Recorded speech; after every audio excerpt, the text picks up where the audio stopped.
जूनी kids. आकाश में पंछी उड़ रहे थे। झरना अपनी धुन में गा रहा था।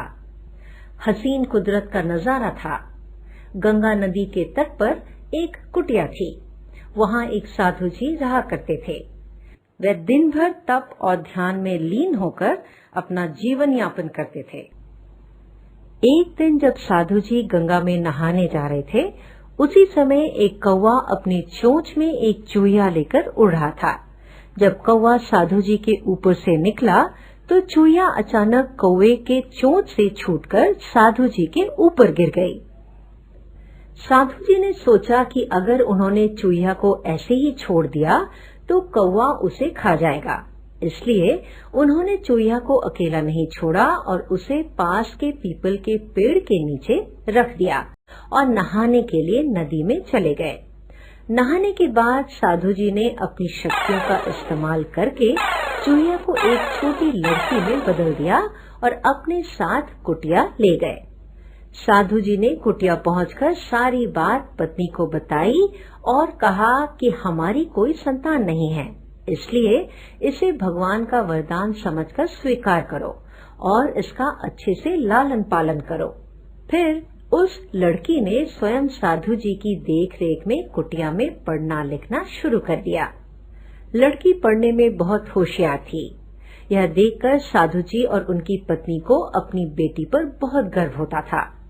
एक दिन साधु जी को उनकी पत्नी ने बताया कि उनकी बेटी विवाह योग्य हो गई है।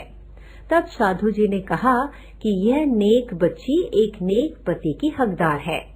अगली सुबह अपनी शक्तियों का उपयोग करते हुए साधु जी ने सूर्य देव से प्रार्थना की और पूछा, हे सूर्य देव, क्या आप मेरी बेटी के साथ विवाह करेंगे? यह सुनकर लड़की बोली, पिताजी, सूर्य देव पूरी दुनिया को रोशन करते हैं, लेकिन वह असहनीय रूप से गर्म और उग्र स्वभाव के हैं। मैं उनसे शादी नहीं कर सकती। कृपया मेरे लिए एक बेहतर पति की तलाश करें। साधु जी ने आश्चर्य से पूछा, सूर्य देव से बेहतर कौन हो सकता है? इस पर सूर्य देव ने सलाह दी, आप बादलों के राजा से बात कर सकते हैं।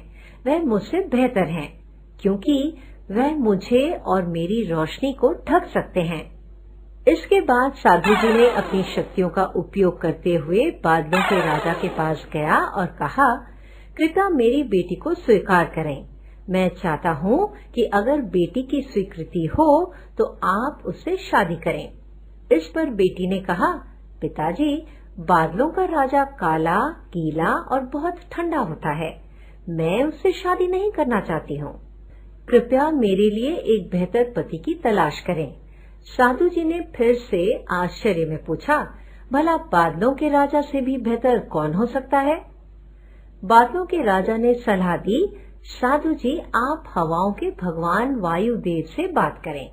वह मुझसे बेहतर हैं, क्योंकि वह मुझे कहीं भी उड़ाकर ले जा सकते हैं। इसके बाद साधु जी ने फिर से अपनी शक्तियों का उपयोग करते हुए वायुदेव के पास गया और कहा, कृपया मेरी बेटी के साथ विवाह स्वीकार करें। अगर वह आपको चुनती है तो। लेकिन बेटी ने वायुदेव से भी विवाह करने से इनकार कर दिया और कहा, पिताजी, वायुदेव बहुत तेज हैं। वह अपनी दिशा बदलते रहते हैं। मैं उनसे शादी नहीं कर सकती। कृपया मेरे लिए एक बेहतर पति की तलाश करें। साधु जी फिर सोचने लगे। वायुदेव ने सलाह दी, आप पहाड़ों के राजा से इस विषय में बात कर सकते हैं।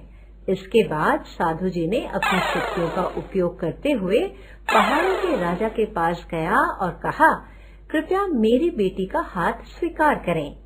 मैं चाहता हूँ कि अगर वह आपको पसंद करती है तो आप उससे शादी करें। फिर बेटी ने कहा, पिताजी, पहाड़ों के राजा बहुत कठोर हैं। मैं उससे शादी नहीं करना चाहती। कृपया मेरे लिए एक बेहतर पति की तलाश करें। साधु जी ने सोचा, पहाड़ों के राजा से भी बेहतर कौन हो सकता है? पहाड़ों के राजा ने सलाह दी, साधु जी, आप चूहे के राजा से बात करके देखिए।